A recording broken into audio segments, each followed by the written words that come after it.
Sorry about earlier this week. I completely forgot about the call and the link not working. So that was my bad. It happens, man. Life happens. Trust me. Yeah. I got to catch up in some of the last papers that I had to mark for my students this year, so all good. I actually done me a favour because Yeah. it meant I could get through the paperwork a lot quicker than before. Cool. Cool. Well, hope you've had a good week so far. What brings you in today? What can I help you with? So I have a good bit of a dilemma. So I've had a lot of requests for video in the last week. Mm. So I've had 8 clients come back to me and ask me to do video. Now I do own a gimbal. My only problem is when I took it out on shoot today, it keeps swaying to the left-hand side when I'm just trying to walk forward. It could be my complete lack of experience with a gimbal. I don't use them very often, so I don't know. It seems balanced, nah, but that was 3 times it happened today. So I've rearranged with the client to basically uh, redo the work over for them and I offered them a free shoot. It is in a way of apology, just because obviously video is something that they're really wanting in their business. It's a local dealership as well, so they want a lot of video content, and they'd rather get it all in-house under one roof rather than outreaching it all. To be honest, so I'm not really too sure how to go about it because using a gimbal's not my forte, and I don't really know how to use it to be honest either. So it's one of these things. I know how to balance it. That's not the issue. It's actual the getting to use it, and then obviously when it's swinging to the left, it's less than ideal. So to give you an idea of when I was using the gimbal, I I wasn't using the joystick. I was just walking forward like that with it, and it just sort of swayed back like that. So I'm not entirely sure why. Gotcha. So, what gimbal do you have? It is just got the new DJI RS4 Mini. Oh, okay. And then what camera are you using on it? The I the Canon R7 with the Sigma 18 to 55, so it's quite a small payload. So it's well within the payload it should be able to handle. I think, Um, yeah, I think the Mini can only hold like 4 or 5 kilos. yeah, Okay. Yeah, I don't know. I have the RS3, just the regular one. yeah. And I got that because it's heavier duty, but are you shooting vertical video? No, no, it wasn't vertical. No, it was just normal Gotcha. landscape. Yeah, it can do that, but I've not tried that yet. Um, I'm just if I can just do that in post, I think it'd be easier. Mm. But yeah, even the client who had used gimbals before didn't understand why it kept swinging. If you know what I mean, it just kept swaying off. So I'm Yeah. not entirely sure if it was There, user error. there's a feature, at least on the RS3. I don't know how the RS4 is now, but the trigger on the when you're holding it, if you hold that, it locks it. Yeah, So it can't go left or right. So have you been trying that as well? yes, yeah, I had it locked. Well, it was still swinging. So I'm Interesting. not sure because I had to gimbal like that and I had it pressed at the back so it would be locked Yeah. off. And it was just sort of swinging, so I'm not entirely sure. Huh. Um, I don't know if it was maybe the mode I'm in. Hang on, I'll grab the gimbal quickly. Yeah. Just here. Yeah, so it's not the biggest payload. I mean, that's a very light setup. It's just got an ND filter on it, and I had it in, let me see, FPV. Uh, so I'm just turning it on. It's on PTF. So I had it Yes. in PDF. Yeah, That's the one where like it locks it, right? It can only I think go so. side to side or up and down. It can't go like, Yeah, yeah, I think so. Yeah. okay. Yeah, I'm not entirely sure. I haven't had that issue.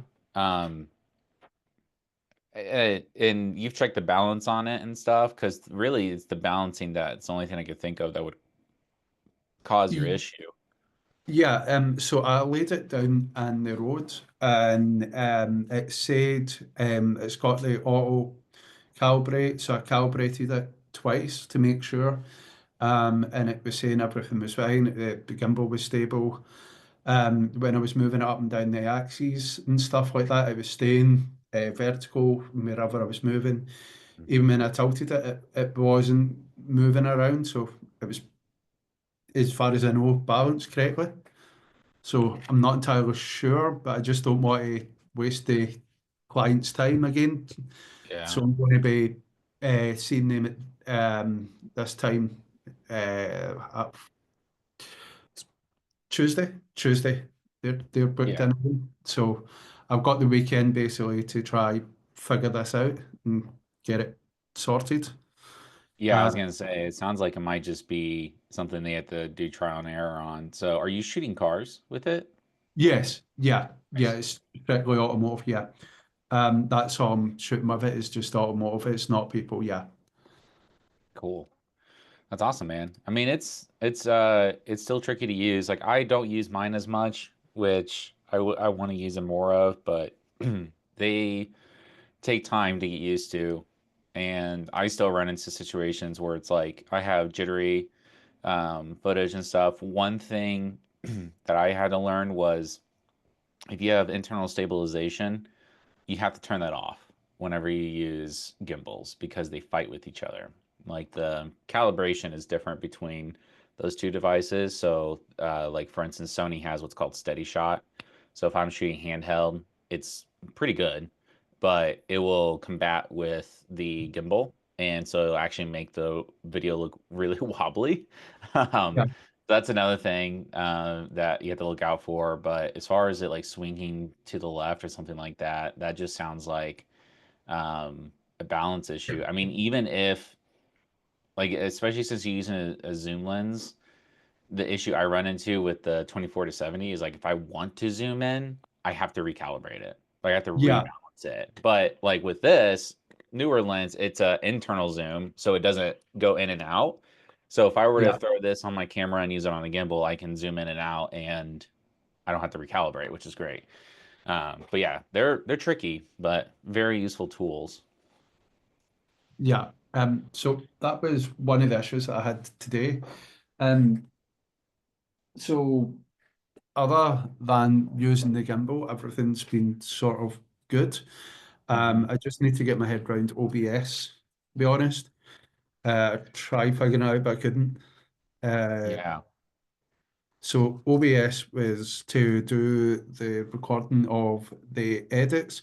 I've Mhm. hung fire I've got four edit breakdowns ready to post, but with carousels. But I just wanted to wait until I could get that final bit where it's showing sorry mass so that I can uh, get more use out of the content. Uh, and I've got the DJI Osmo Pocket 5 that arrives tomorrow afternoon. There's a So Pocket 5, yeah, or is it the not the 3? Pocket, the Osmo Action 5, so Oh, the long J. Action 5. I was like, man, they just Yeah, had 3 come out. What's going on? yeah, the free did come out. I have to admit, I'm not sure of. I've been looking at that as well. The Pocket Free, the Action 5's going to be for POV, so it's going to be similar to the GoPro. Hmm. Um, just mount it on, and that'll give me the POV because using the 360 just Right. now it is just crazy. Yeah. So as far as OBS, I know I've been meaning to share how I do that stuff. I wonder if I can share my screen without it going crazy. Okay. Can you see my OBS? There should be like a bunch of Yeah, things going on. Okay. So I have a lot of different scenes set up, but I'll walk you through what I use for. uh my stuff. It's gonna be, I think I just do, is it screen capture webcam? That's what I did when I was talking during it. There's like here, I'll just set up a new one. So we'll just set up a new thing here. I don't want to annotate. No, I don't want to get rid of that. I need my plus button. There we go. So we're gonna do a Lightroom screen record because the tricky part with this is that you have to add in a source. So then when we add in the source, you got a screen capture. So I have an existing one already for Lightroom, but we'll just do a new one.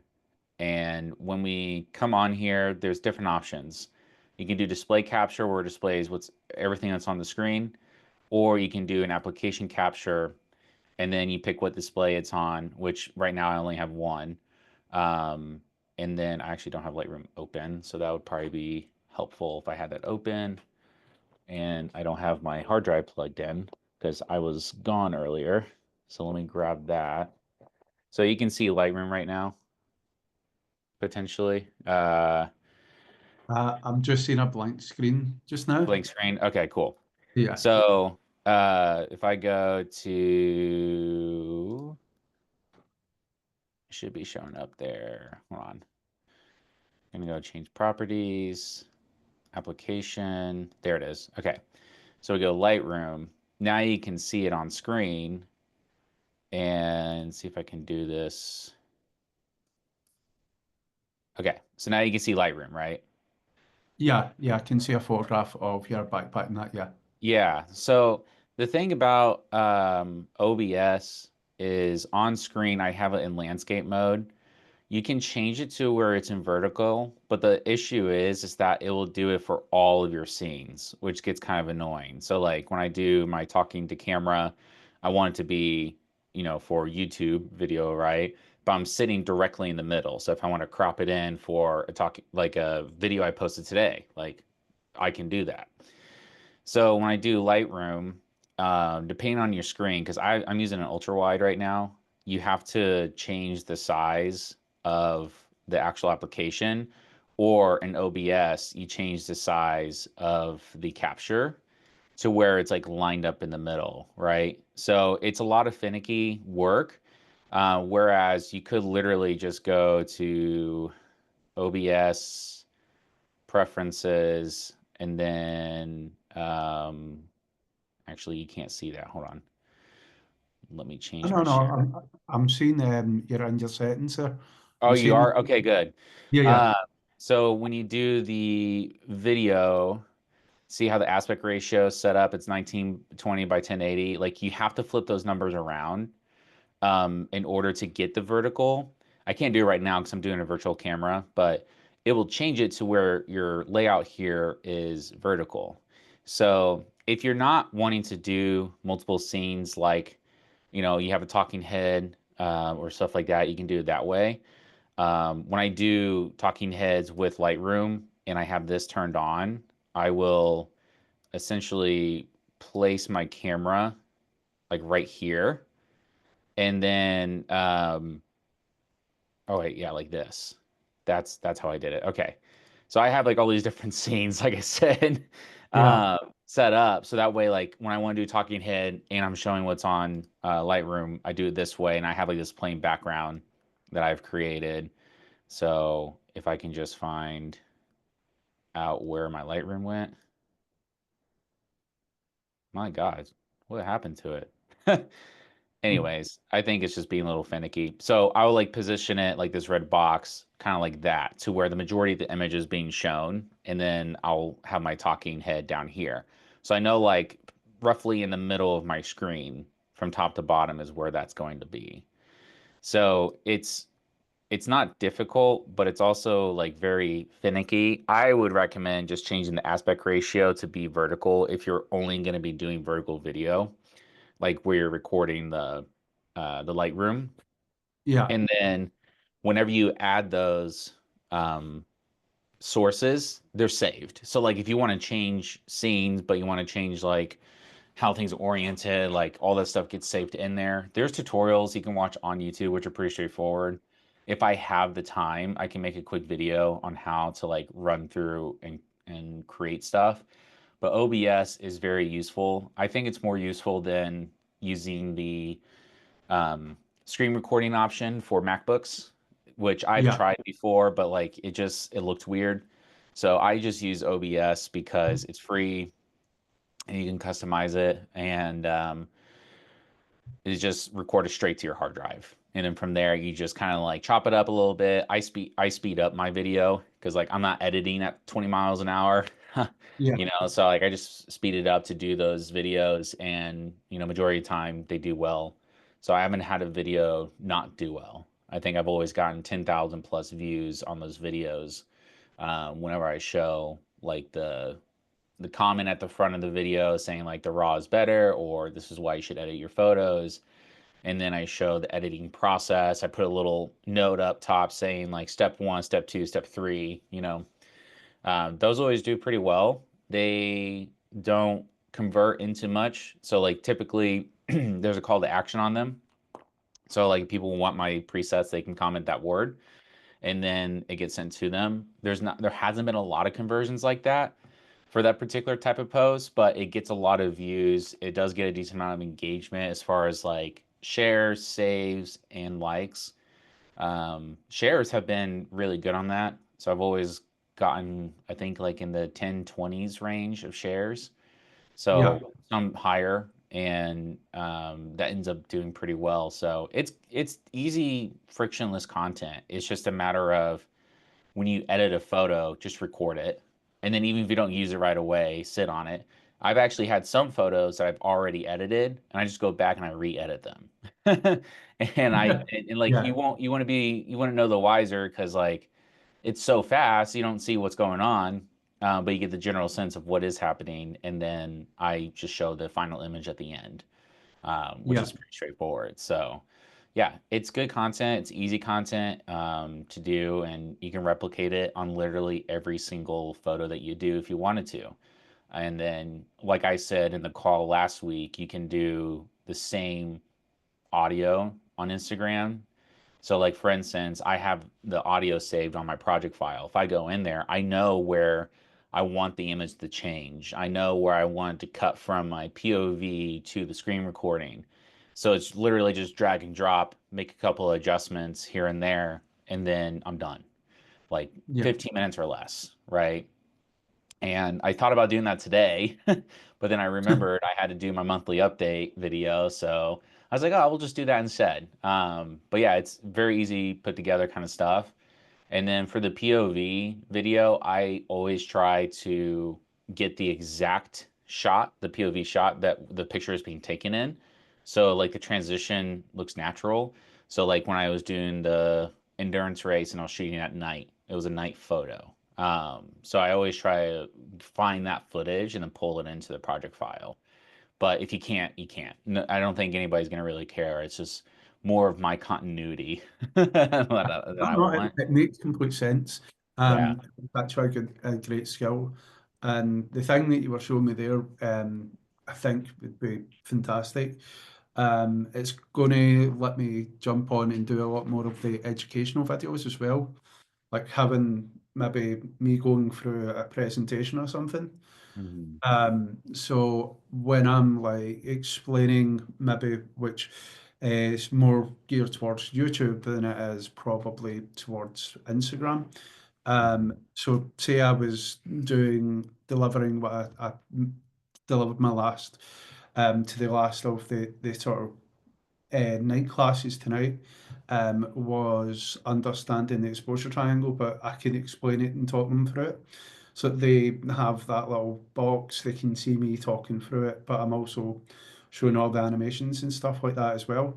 So Mhm. that's going to be a lot easier than me trying to record the video, embed it all, and then Yeah. jump into. Yeah. And there's when I did the whole um like me in the head like this, like there's a whole process behind that. It's not like a thing you can do in OBS right away. It's like a mask they have to use. So like I said, I'll try and put together a video that talks through that stuff, similar to how I did with the newsletter stuff, Yeah. and post it in the community because I think it'll be really helpful, especially for people who are trying to do more talking head content at their desk, or they're trying to do presentations like this where like I'm using OBS to stream my footage right now because it's color graded. If I were to switch it back to my camera, it's not color graded. So that's it's nice to know how to do those things with OBS. And then like when we were streaming the presentation during the live call last week, like what you guys saw from my camera perspective was not color graded, but I was sharing my screen, which showed my face plus what was being shown on screen, and that was color graded. That's one thing I have to Yeah. sort out. But like that's an advanced setting in Zoom, where the reason why I do that is because it's higher quality when you do like share screen. So like it's easier to see things, read things, and then easier to see me.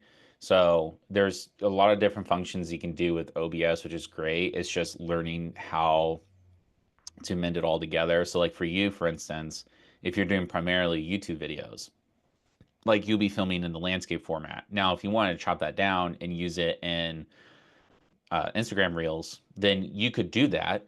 But like you'd have to take the video from landscape and smush it down into portrait. So then you would have to do some post editing work in order to make that happen. Because I've done the same thing, where like hey, the content that you're making for YouTube is great. Chop that up into small bits and put it into Instagram, but you still want to show like what's on your screen. And then if you want to do both, like showing your face and showing what's on screen, it can get convoluted. So like there's just a lot of work behind it. But if you wanted to record strictly for short form content and then just re-record for long form content, you could do that as well. It's just doubling your work at that point. That's the only Yeah. issue. So, Yeah. It's definitely now that the terms come to an end with the university and that. So mhm, now I'm free to like I was under embargo that I couldn't share because of the context, and they could say that I was using the intellectual rights of the university of the mhm, material. Whereas now I'm going to be free because I'm just dropped down to a Friday now with it, and I'm going to be teaching more advanced photography. It's going to allow me to actually target the audience that I want to, which is beginner photographers. And it also means that I'll have an open source rather than just being automotive branch that still will be a deep dive focus in. It's mhm, going to allow my YouTube to maybe be a bit more open than just automotive, which I've sort of looked at and seen that a lot of automotive pages are struggling. But see how like you're sharing a lot of your business side and everything like that. Like that's really interesting to me because it's something that you don't see people sharing as well. Like I sat and listened to that reel entirely. Your update. I listened to yeah, it three thanks. times to understand exactly what it was that you were actually saying. And it's just like I understand as well. You get other businesses and run a family, and I'm like, that's actually really interesting content to me. I related to it so much, and I was forwarding it to people that aren't automotive, nothing to do with automotive, and they're like, oh, okay, that's how I actually calculate and go back and do all of this. So Yeah. I really see a lot of they seen a lot of value in the product. That really helped me understand sort of instead of see how like you and your wife were calculating your income as one, they Mhm. were doing it separately, but as a household, not as a and Oh, yeah. oh the earnings are this. So it really made a lot of sense, if that makes sense. Yeah. And it was really helpful. It also meant that I was like able to go in, we look at finances with, even though we're not together, we're co-parenting. So we're able now to look at that as a whole rather than separate and understand what he has, if that makes sense, is an entity, is a family unit. So Mm, it was really helpful. So there's a lot of value in that. And I think that a lot of people don't know how to do what you're doing. mm. And it'd be super interesting to see how you actually break all of that down, to be honest. for all regions. It's an open topic that was really interesting, and I've loved So, watching it. so you're saying that if I were to break down the household income, like split it up to show like this is what I bring in, this is what my wife brings in, is that what you're saying? Yeah, and the business as well. So you were using all the streams of income, but you touched on how you got the income sources as well, if that makes sense. It wasn't just like, oh, I don't want to say a person's name, but I sell products and I made X amount for this product, but it's not broke down how that actually broke down. I Hmm. understand how they actually worked it, but they just sold products to get to an overall arch.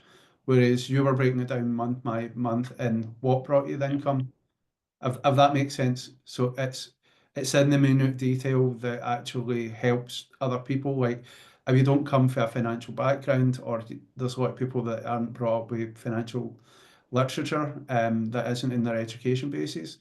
I think that that's a great skill set to lean into, especially as you're touching on people with businesses. Um, it would help as well with the cohorts for people that maybe don't understand that as well. Yeah. Because there are a lot of people that don't understand that, and they maybe not understand how the actual cost of things all adds up and how they should be doing all of that. So Yeah. it's something that I think would be really beneficial because if you're somebody that's never done anything like that and you're trying to set up your own business for the first time, you're missing all the key details. Whereas like if you've come from a background or if you've worked in business and you understand it, you're just some people might just expect those people to have that skill set, and a large majority of the actual population in the UK, USA, and Canada, and Europe mostly don't actually have that in their education system. It's Yeah. a lack of the system. So it's really interesting to see that you're breaking that down, if that makes sense. Yeah, financial literacy is very tough, especially in the States, because I remember in high school, I took a personal finance class where like they taught you how to use Excel, how to make a budget, things like that, but it was very bare bones.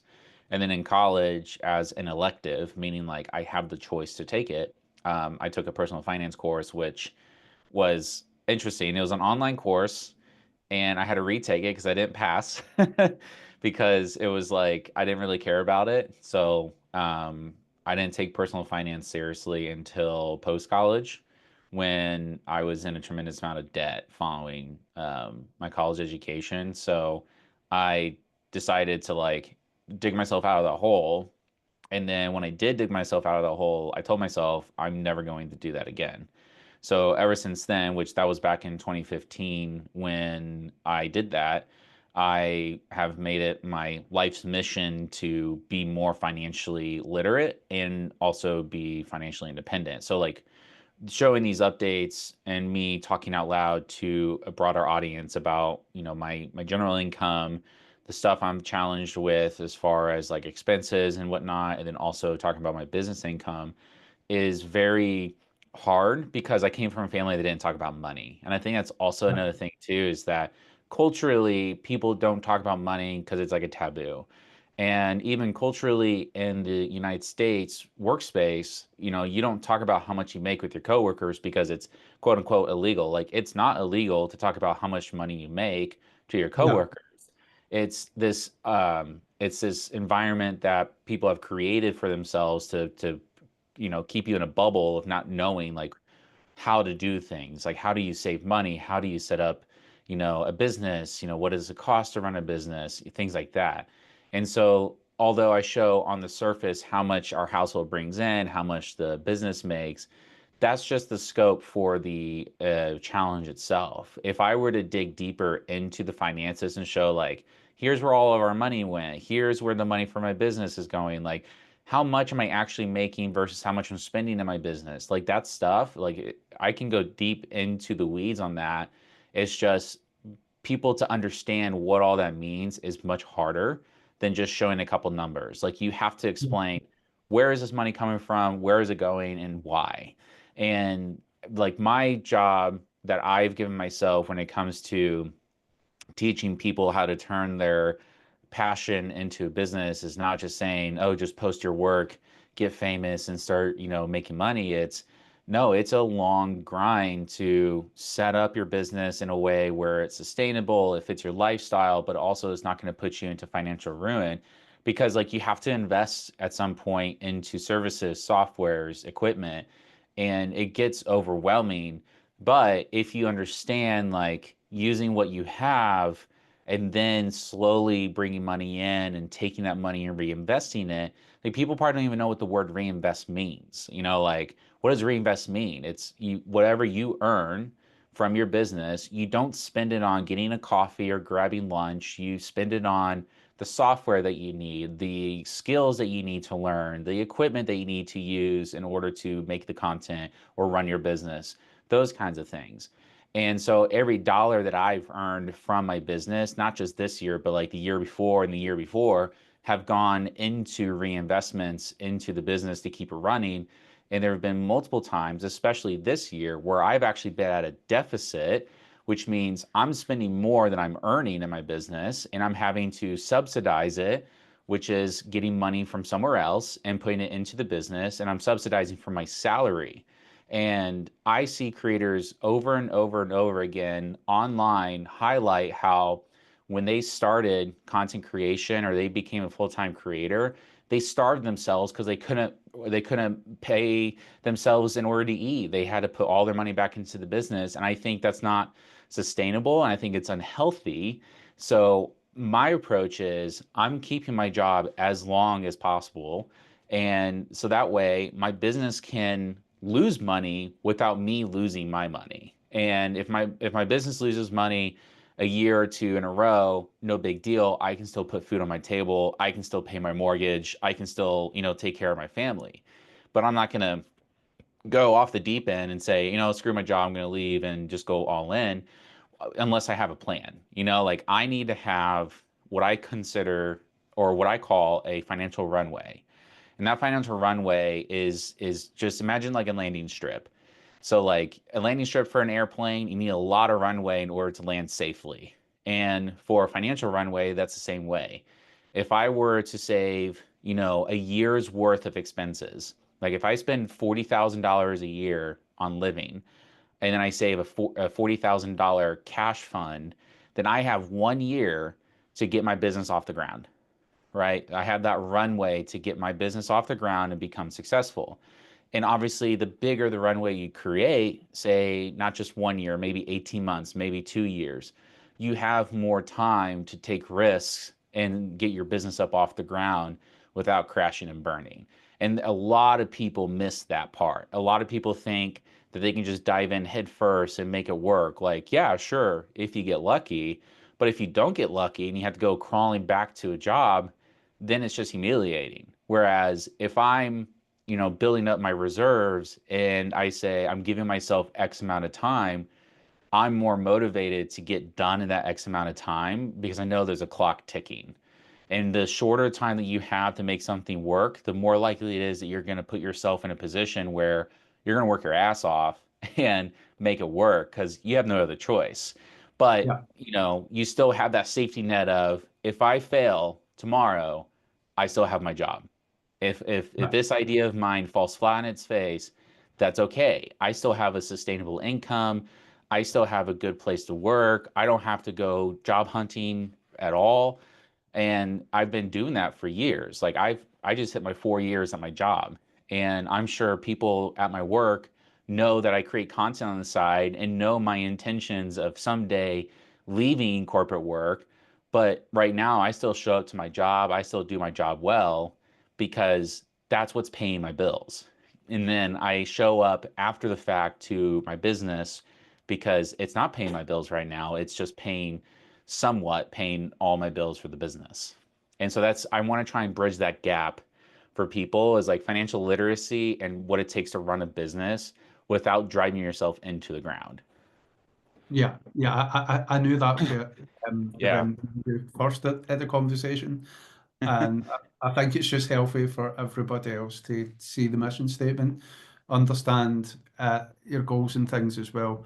I'm like, Yeah. that's great advice. Like, Yeah, uh, and like I may not hit those goals too, which is crazy because it's like, well, $100,000 of business income would sound amazing. Like if I could tell you a number of things I would do with an extra $100,000 in my life, but yeah, it wouldn't be going and spending it on something. I would hoard it. I would hoard as much cash as I could and still, wear the same clothes I wear the same shoes I wear. Like I wear $20 shoes. I drive paid off cars. Like I don't flash anything. I wouldn't even buy a new camera. Like I would just live with yeah, what I have and just hoard as much cash as possible because like at that point, I'd rather just use it to reinvest into the business and make it more successful because then eventually one day my goal is to just have time. Because like money is replaceable, time is not. And I'd rather take my family on, vacations to like the national parks and go hiking, go camping, explore. I don't care about Rolexes or Lamborghinis or Porsches. Like, I just want time because that's the more valuable asset that I'm, fighting my yeah, ass off for.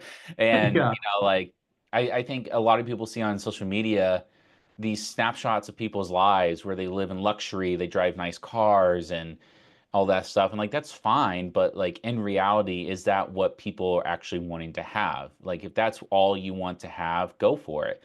But for me, I'd rather live a very comfortable lifestyle and just do the work that I love doing, which is helping other people.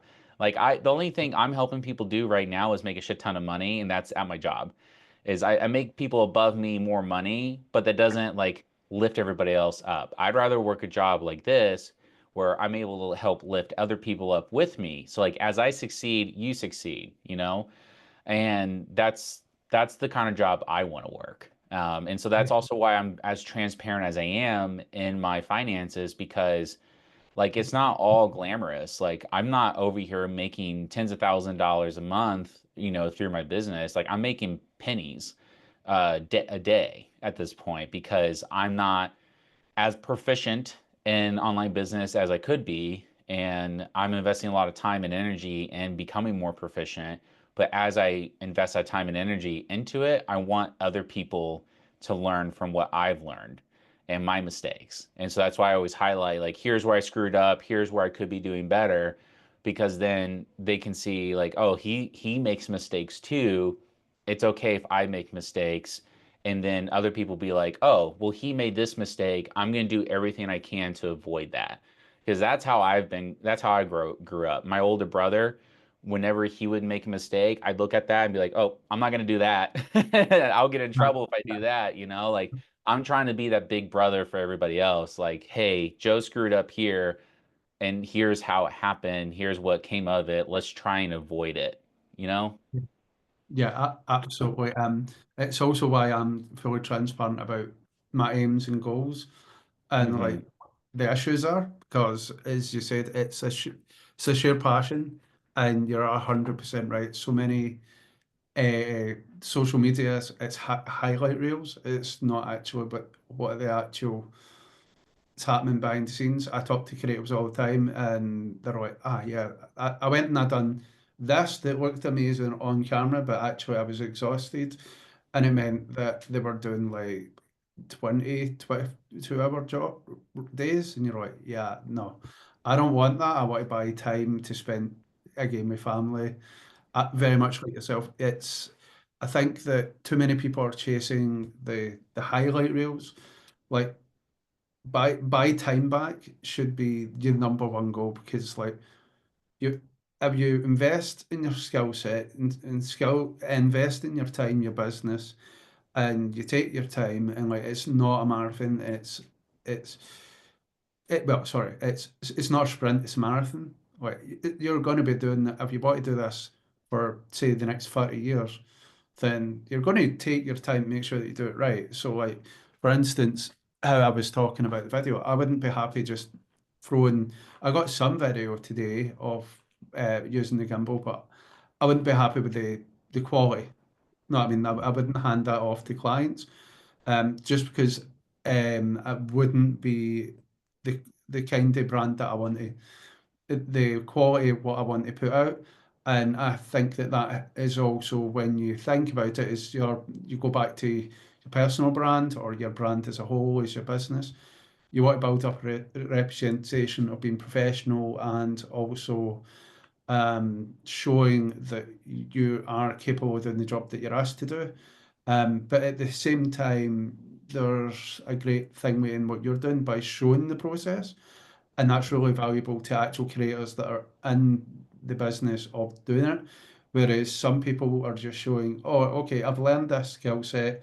You go here, you do this, and they do like a YouTube video, and it looks amazing, and everybody's like, "Oh my God, this looks amazing." Yeah, this is a five. If you take video editing, for instance, that's at least a 5 year skill set to master. Learning video, that's another 5 years. Learning photography, it's an evolution cycle of learning, and people are just putting out is like, oh well, it's amazing. Once you do this, you can get to have like this amazing life, and you're like, no, it's not like that at all. You need to put in the time, you need to put in the reps, and you'll reap what you put back in. And transparency, like that's really great because I know a lot of people understand finances, but I know there's a lot of my students that don't understand it. There'll be people that will probably watch this back in the community that won't understand financial stuff and literacy as well. They might not even understand that taking taking photographs and running a business are two separate entities entirely. It's not the same thing. So some people think that, oh, it's just I get to go out with my camera and have a great time.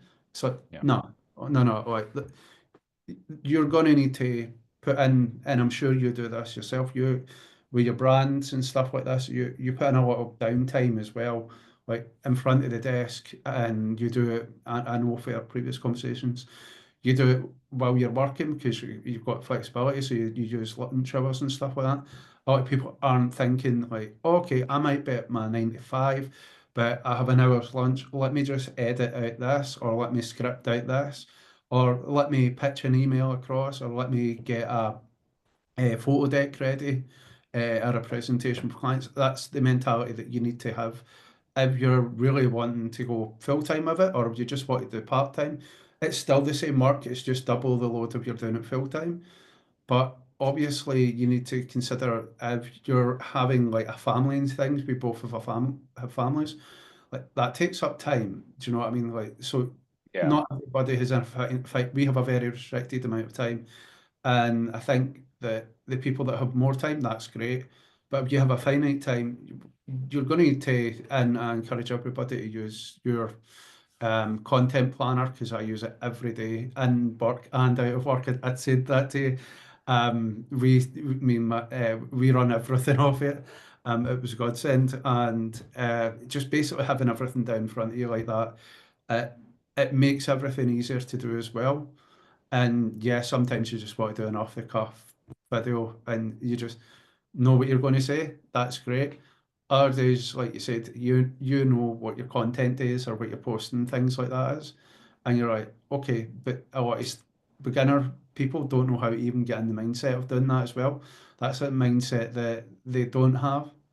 So it's something that would be really interesting to see okay, so one of the things that I do is I mentor how to do that. I mean, the repetitive of the course is that I tutor, that's them getting in the mindset of setting up. But if somebody doesn't have a job where they are having to get these deadlines and have the mentality of the repetitive of thinking about doing all these things and schedule and stuff, it can be overwhelming, especially if you have ADHD or autism or disabilities. There's a wide spectrum of health things that could affect people to do that as well. So Yeah. um, I'm looking at that, and I'm telling you, I'm looking at that.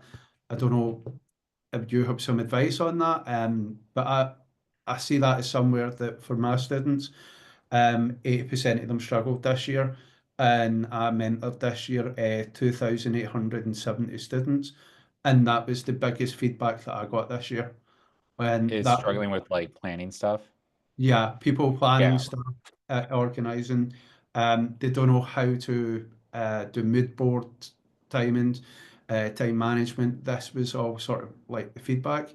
And they're like, oh, we didn't get taught any of this. And you're like, see how like the money thing, especially in the UK, we have a tendency to not we don't really shout about things. We're a very back culture. We don't talk about things. It's all nobody talks about time management or finances. It's we're very to ourselves. You just go about your business. It's very private.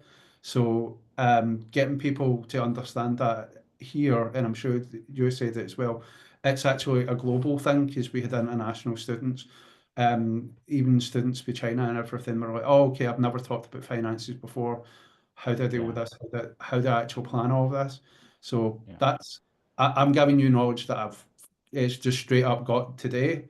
And I was amazed at that. And I went, oh, wow, that's a real gap in the market. And it's such a shame that there's so many young people of ranging from 16 all the way up to 60. I mean, our classes are variety across ages Yeah. and it's was the most feedback that came back to us. So it's interesting, but it is interesting because it feeds into content creation because you need to be organized. You need to think methodically about what you want to do, how you're going to do it. And more to the point is if you think about this for anybody that's listening, have a thought process of your file management. So when you download it, got it into you'll have to think about file management where you offload it onto your hard drive.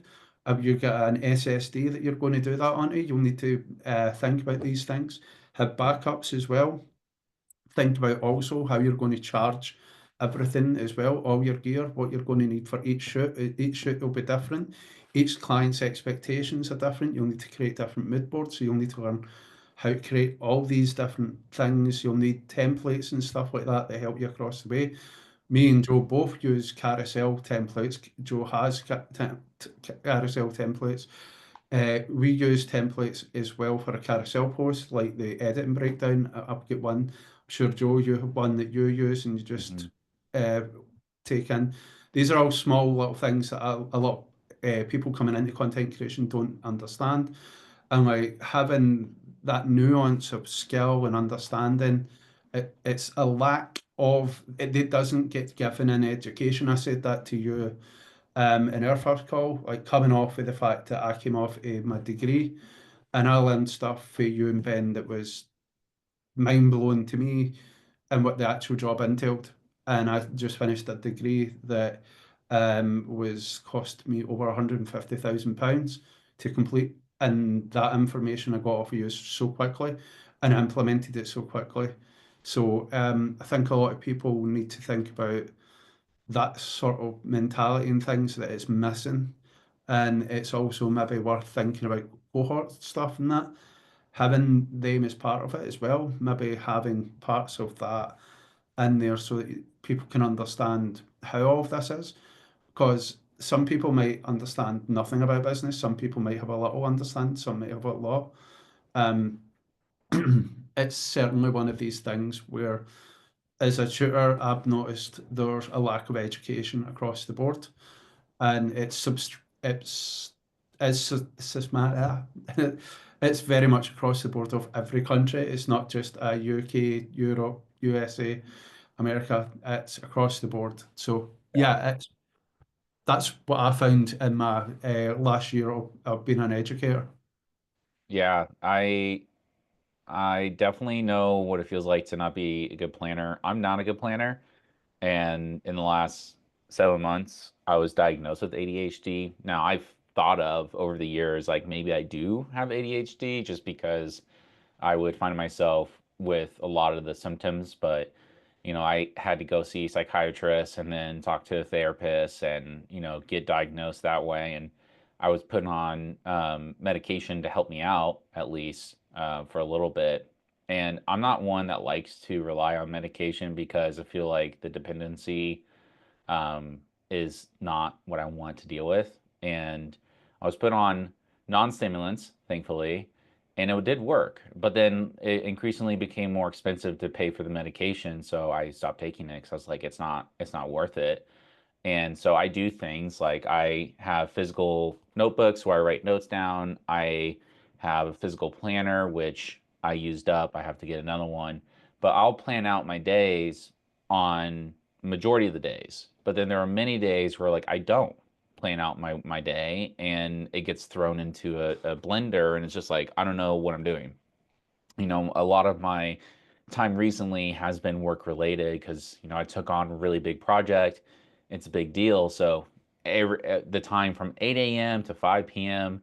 is pretty much work. And some days I'm up in meetings at 7 a.m., because like there's a lot of work to be done. And so in between those pockets of time where I have a little bit of free time, I was finding myself distracted a lot, especially with my phone. And I think that is a major issue that a lot of people have in like my generation and the generations that are younger because there's so much entertainment at your fingertips. So it's to the point now where I block all my social apps on my phone except for 30 minutes out of the day every day. So I'm trying to be more intentional with time because it's not an issue of not having enough time. It's an issue of like what people do with their time. And if you're spending 3+ hours, 4+ hours a day on your phone, that's 3 or 4 hours plus a day that you can be doing something else that's beneficial to you. You can learn a new skill, you can work on your projects, you can work on your business. And, like that does take away from how much I could post on social media because that is the main driver of my business is social media. But there's other ways you can do it. You can schedule ahead, batch record, batch edit, batch schedule, stuff like that. But those are skills that you have to learn. Like it's not necessarily just I call them hard skills. A hard skill is like learning how to use a camera, learning how to use a computer. Like those are hard skills. Soft skills is more personal, like how to have interactions with people, how to generate relationships, like long-lasting relationships. How do you talk to people? Like those are soft skills that necessarily can't be taught. So I feel like time management falls under that soft skill category. Like you can talk about it and you can give advice on how to do things, but the actual implementation of it all falls on the person. Same with finance. Finance is a very personal thing. And so what I do with my finances won't work for you or the next person or your aunt. It's not going to work for everybody. And that might be one of the driving forces as to why it's not necessarily taught in school because it's not a one shoe fits all kind of scenario. It's you have to learn the basics, but then from the basics, you kind of have to build up what works the best for each use case. Each use case being people, like each person has a different scenario. And then time management, like I work from home, like I have the benefit of, not having to commute. But my wife is a nurse that works 12-hour days at the hospital. She can't take a break from her work for 12 hours straight to go do something else. And then when she's not at work, she's taking care of our kid, stuff like that. And then other people work odd jobs where they're working throughout the night. So like their nighttime is their work time and the daytime is when they rest. So time management is so difficult to teach as like a one shoe fits all kind of situations. But then you have people like Ali Abdal who is very proficient at personal development and productivity on YouTube, where you can learn a lot from these people, like tips and tricks and mindset shifts and stuff like that. But like actually implementing it, it all falls down on the user themselves. And so I still struggle even with physical planners, physical notebooks, stuff like that, like from file organization to time organization. And it's just a matter of like, I have a couple good days where I'm super productive, but then I have a lot of bad days where I'm just spinning out of control and I'm just doing whatever I think needs to be done.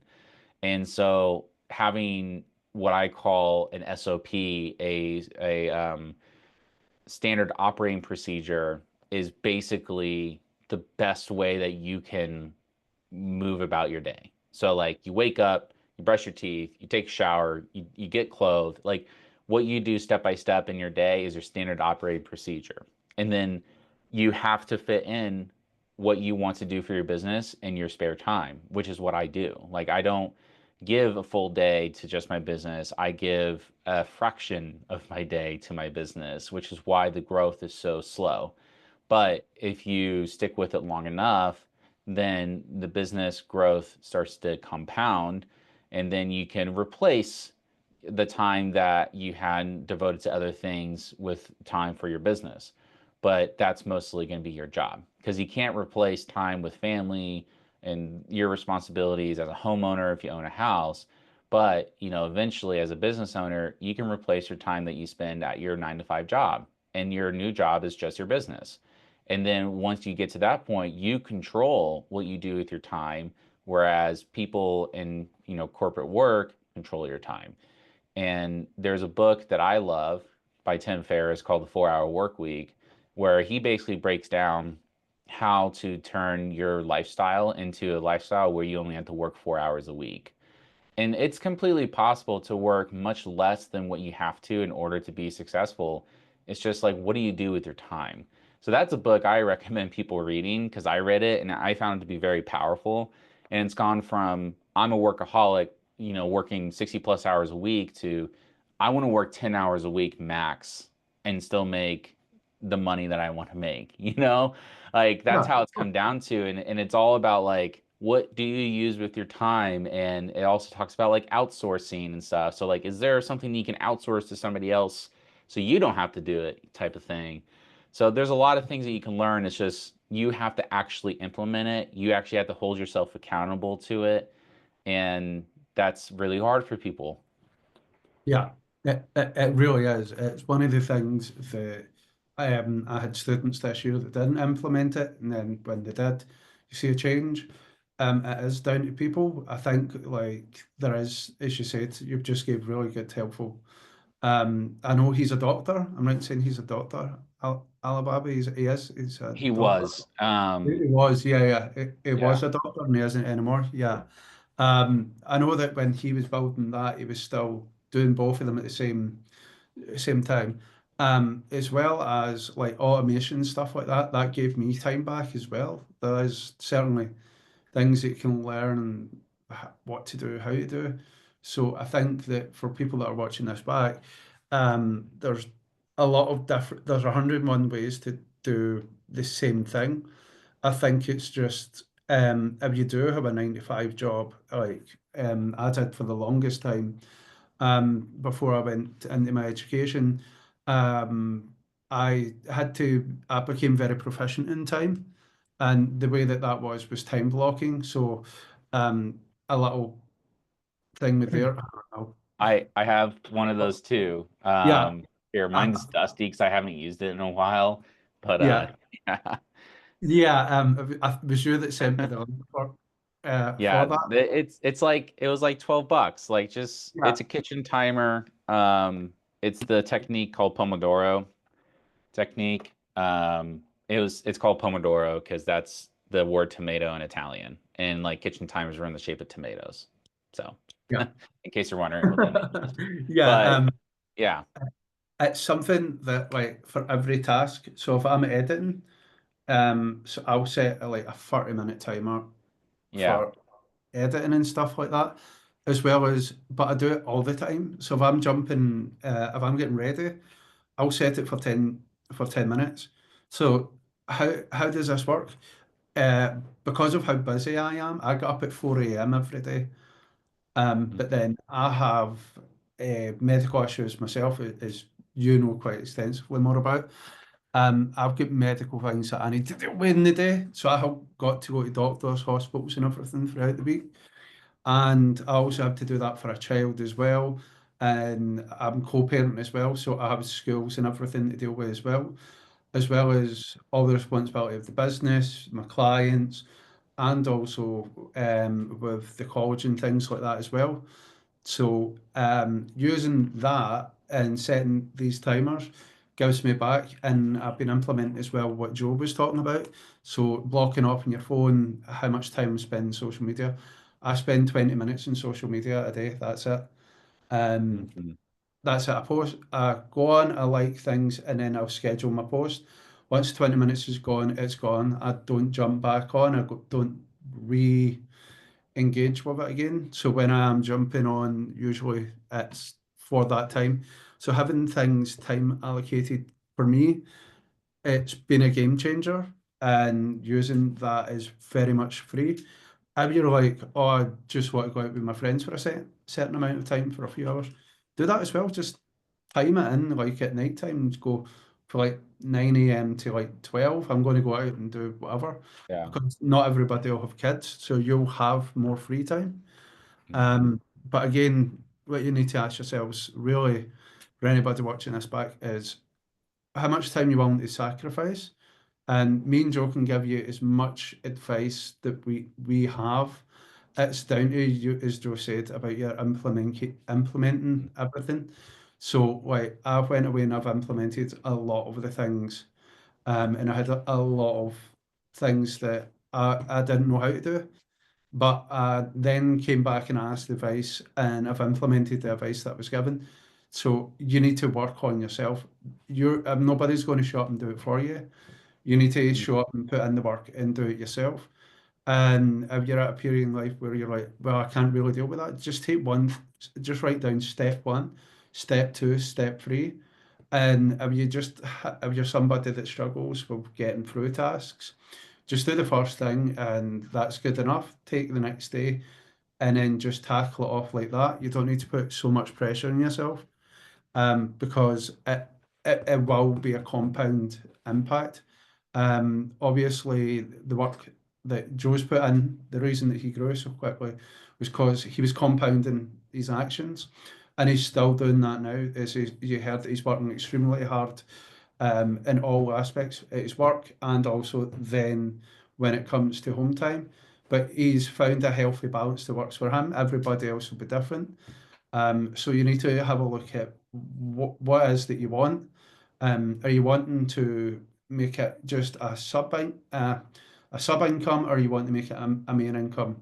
That's down to Yeah. everybody who's individual, and it's going to be hard. There's lessons that you're going to take time. They learn in Photoshop, learn how to make carousels, learn how to use editing, use masking. All these things are all going to take time. So be aware of that though and be easy on yourself because don't think, oh my God, this is going to take forever. Mhm. Once you learn how to use your camera, once you know how to use the business and run it all, knowledge compounds so you get quicker and quicker and easier. I'm sure me and Joe can tell you in doing an edit breakdown, it will probably take us about 10 to 15 minutes to Yeah. create. Yeah. And just to show you, I've only spent 45 minutes on my phone today. So this has been very eye-opening as far as like spending less time on my phone. I like to tell people that there's 168 hours in a week. And if you work a traditional 9 to 5, you take away those 40 hours. And if you're lucky enough to sleep 8 hours a night, that's 56 hours that you take away. So then at that point, you have 72 hours to live. And I say to live because that's literally the time that you have to spend with family, friends, hobbies that you love, extracurricular activities, if you're like into sports or anything like that. Like that's what you have time for. And so, like, when I started being more intentional about my time on my phone, I was spending 7+ hours a day on my phone. And I would always give myself this excuse of, well, I'm a content creator, like I have to like be on social media, I have to be active, I have to get inspiration from things, but it turned into this mindless scrolling and I was just completely lying to myself. And I went from spending 7+ hours a day, which by the way, out of 3 days, that's 21 hours gone out of the 72 hours I have to live. So now I'm down to 51 hours, right? If I did math right. But now that I'm using my phone more intentionally, I'm only spending at most an hour a day on my phone. So I have more of my 72 hours of time back to do the things like learning a new skill, building a product, building the cohort, you know, building my skills. And like I know that if you devote the right amount of time to something, like you're going to learn it much faster. And if you learn from the right sources, you're going to learn much faster. So not saying I know everything, but I know enough to where, you know, I can help other people learn quicker as a photographer or as a creator than I have learned. And that's the whole point, like just passing down that knowledge. And so it's important to know that your time is just as much valuable as you make it. You know, like if you find your time to be very valuable, then you should protect it at all costs. Whereas, you know, some people aren't very protective of their money. So now they're not protective of their time. And those are two similar things, but like I said earlier, one's replaceable, one's not. So like we're just spending all of our money and spending all of our time on things that don't matter. And that's tough. Like I'm never going to be a productivity expert. I just know and I'm just self-aware that my time is not being spent wisely. And so if I showcase that like, hey, my time was not spent wisely, but now it is, and here's the result of that, like I have much more time to do the things I need to do to make my business successful, which generates me income, or I learn a new skill set, so I attract different clients. And there's a relationship between the two. Time is money, but money is time. So like how do you want to spend your time in order to make the money that you want to make? And I think that's important for people to understand. And also understand that, these are not taboo topics. They should never have been taboo topics. I don't know what it's like in other parts of the world, but I know in the United States it has become such a toxic conversation that I never knew how much my parents made in their careers. And I still don't. Like my dad refuses to tell me how much money he makes. And it's one of those things where it's like I respect it, but at the same time, it's also important as like his child to know. Like how am I supposed to prepare for the world if I don't know how you prepared or how you're doing in the world? And that kind of bothered me. So now, like, I have a kid of my own, and when she's old enough, I taught her to save her first quarter the other day in her piggy bank that we got her for Easter. And Yeah, just small steps like that. And then I want to be transparent with her in the future and say, this is how much money I make at my job or my business. By that point, like, here's how much money my business generates, and here's how much I keep of it for myself and for us to live. And my wife and I have talked about how, like, one day when we become wealthy, because that's what we want to be wealthy. We don't want our daughter to be one of those people where they're like, I can just live off of my parents for the rest of my life and never have to worry about a thing. Like, I want to be one of those parents is like, I want to teach her valuable skills to help her succeed in her own life so she doesn't have that dependency on other people. And then she has the choice to go to college or not go to college. Because, like, I think education is important, but I think, like, intentional education is important. Like, I met somebody who got a music business degree or whatever and spent over $100,000 on a degree I've never heard of. And then I asked them, I was like, what are you going to do with that degree? Like, genuinely, what is it that you do with this degree? And it's to run a studio. And then I'm there getting a business degree where, like, it's just the generic, here's how you run a business. I literally spent less than half of what this person spent on their degree. And it's like I could go open up a music studio myself if I really wanted to, hire somebody who knows the music industry to run it, and then I just am the business owner that owns the business. But this person went and spent more than double than what I did on a education where you're gonna learn what it takes to be in the music industry, sure. But like to run a business, you don't need to get a fancy degree to learn how to run a business. You don't need to get a degree at all. Like it has been proven time and time again, like you can become an entrepreneur and learn how to run a business without ever having to go to school. So like I could have easily skipped college altogether, but I didn't have the choice. My parents were like, no, you got to go to school, you got to get a degree, you got to get a job. And it's like, okay, well, if I got to do all these things, why can't you tell me how you're doing? Like, how are you yeah, doing in yeah. life? Like, are you doing well? Like, if I go down the same path, am I also going to do well? And so that's like a lot of these conversations never happen amongst people because we've been brought up to never talk about it. So, Yeah, yeah. yeah. Our And parents sound like they were for the same generation. Yeah, yeah. that was definitely.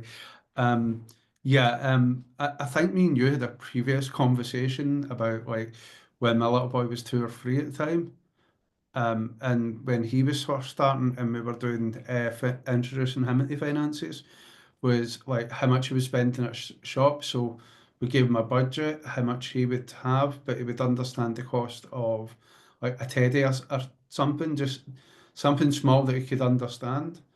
And then start introducing maths like that. And it's small steps again, just like putting the quarter in, putting the savings in, like you said with your daughter. Yeah, that's exactly how I went about with my son. and I see other people that have got children at the same age.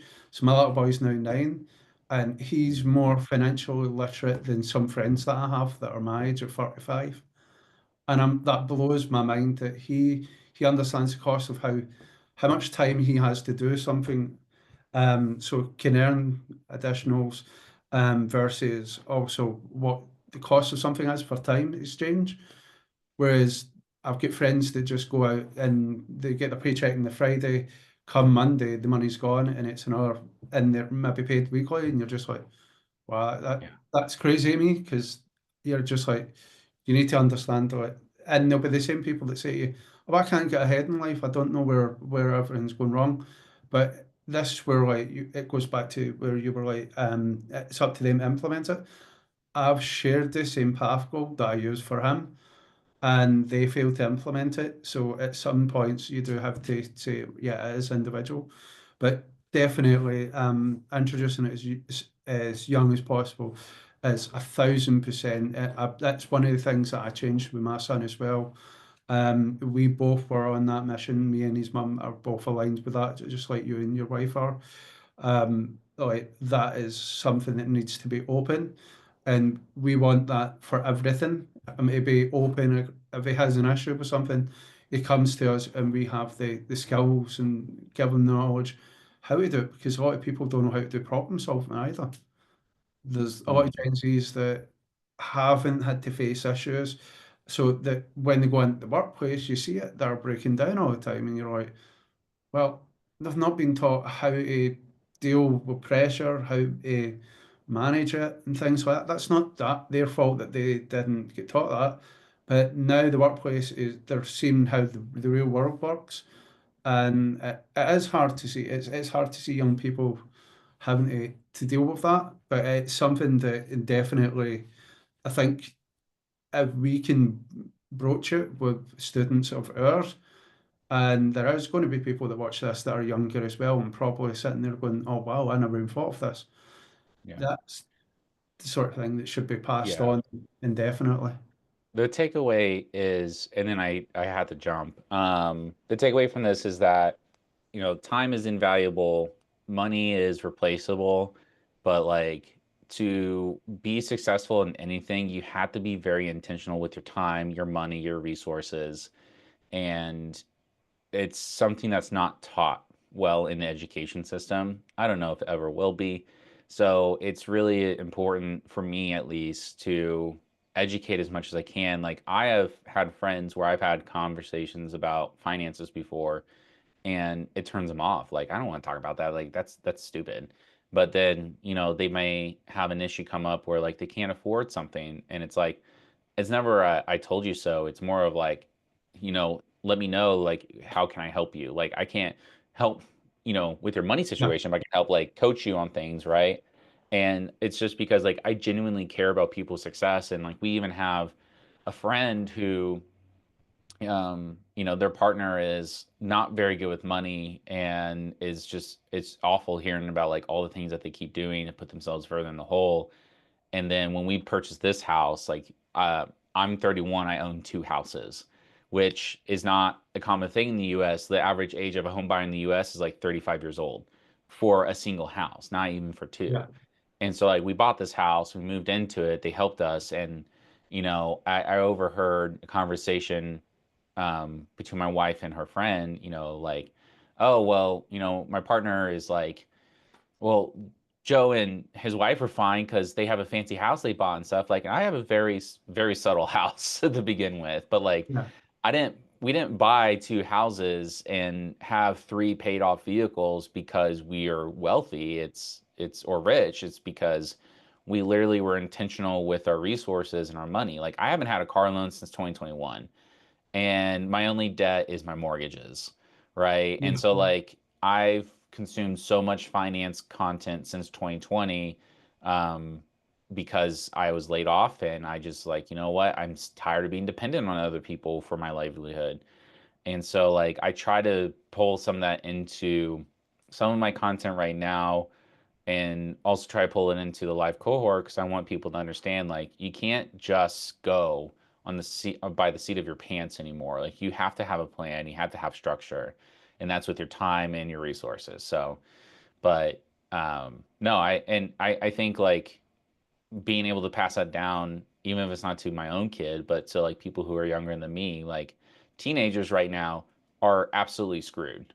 But they're not screwed because they have the opportunity to like be successful.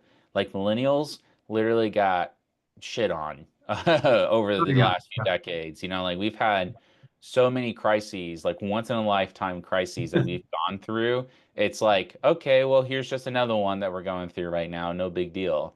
And so like yeah, there's a lot to learn, and I just think like being very intentional about helping others is really important for me. So, but yeah.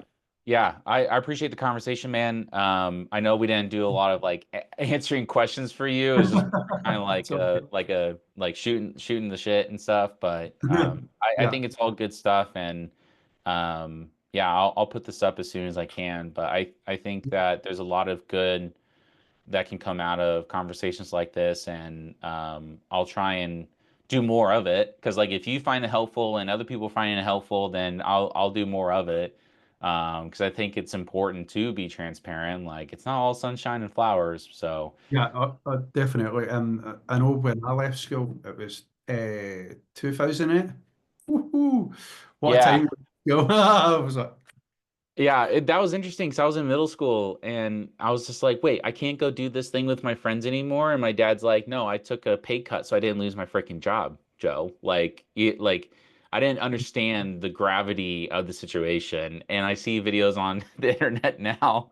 It's really funny where it's like the parent sitting at the kitchen table, stressed out, looking at all these papers on their desk, and then it cuts to the kid playing Dance Dance Revolution, like without a care in the world. And I'm like, that was literally me in 2008. Like, I had no idea what a financial crisis was. I had no idea what a bubble was, and I didn't realize how long it took my parents to sell their house because they put their house on the market, the one I grew up in 2009, and it didn't sell until 2013.